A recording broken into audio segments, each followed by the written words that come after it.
এগুলো কোনো সিনেমা নয়, কোনো কল্পনার গল্পও নয়, পুরোটাই বাস্তব। প্রতিটি ক্লিপ তোমাকে ভেতর থেকে কাঁপিয়ে দেবে। আর আমি তোমাকে সতর্ক করছি, একবার এই ভিডিও দেখা শুরু করলে হয়তো আজ রাতে তুমি একা ঘুমাতে সাহস পাবে না। ভয়ের শুরু এখানেই। এই ঘটনাটি রেকর্ড হয়েছিল 2012 সালে নেদারল্যান্ডের একটি অফিসে।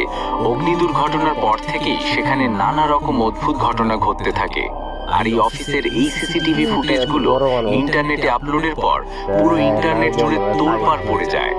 তাহলে দেখতে থাকুন সবগুলো সিসিটিভি ফুটেজ